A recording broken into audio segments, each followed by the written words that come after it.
సీజనల్గా వచ్చే వాటితో ఈరోజు హెల్తీగా ఇలా తయారు చేసి పెట్టాను.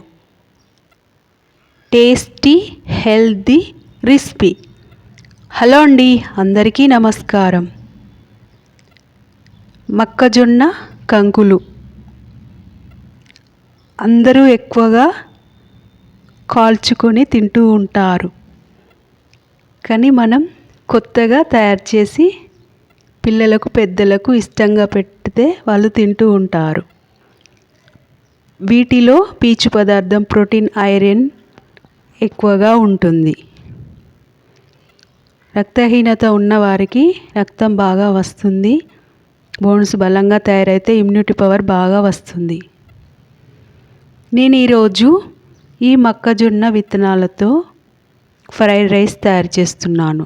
మనం మార్నింగ్ బ్రేక్ఫాస్ట్ లాగా తినవచ్చు, పిల్లలకి లంచ్ బాక్స్లో పెట్టవచ్చు. మొక్కజొన్న కంకులు తీసుకువచ్చి విత్తనాలు తీసుకొని ఉడికించి పక్కకు పెట్టాను. రైస్ ఉడికించి పక్కకు పెట్టుకొని ఇలా స్టవ్ వెలిగించి కడాయి పెట్టుకుని ఆయిల్ వేసుకొని అందులో జీలకర్ర, ఆవాలు, పచ్చిమిర్చి, ఉల్లిపాయ ముక్కలు, కొత్తిమీర, కరివేపాకు, పుదీనా, ఉల్లికాడలు, అల్లం వెల్లుల్లి పేస్ట్, క్యారెట్, తగినంత ఉప్పు, ఈ కుక్ చేసుకున్న మొక్కజొన్న గింజలు ఇవన్నీ వేసి మొత్తం కలుపుకోవాలి. కొంచెం ధనియాల పౌడర్ వేసుకొని మొత్తం కలిసేంతవరకు కలుపుకొని లిడ్ వేసుకొని ఒక 5 minutes కుక్ చేసుకోవాలి. కుక్ చేసుకున్న రైస్ని తీసుకొని ఇలా ఇందులో వేసి మొత్తం కలిసేంత వరకు ఫ్రై చేసుకోవాలి. నేను ఇద్దరికి తయారు చేస్తున్నాను. ఈ మొక్కజొన్న విత్తనాలను అరకప్పు తీసుకున్నాను. కప్పు తీసుకుంటే నలుగురికి సరిపోతుంది. అరకప్పు తీసుకున్నాను, ఇద్దరికి సరిపోయేలా తయారు చేస్తున్నాను. ఇప్పుడు హెల్తీ టేస్టీ రెసిపీ అండి. ఇందులో క్యారెట్ ఉంటుంది. క్యారెట్ కంటి చూపుకు మంచిది అంటారు కదా, అందుకని ఇలా సర్వ్ చేసుకోవచ్చు. పిల్లలు పెద్దలు ఎంతో ఇష్టంగా తింటారండి.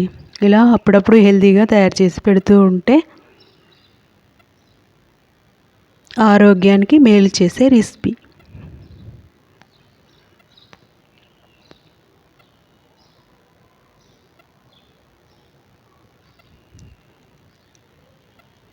సీజనల్గా వచ్చినప్పుడు ప్రతి రెసిపీని ఇలా తయారు చేసుకుంటూ ఉంటే హెల్తీగా ఉంటాము.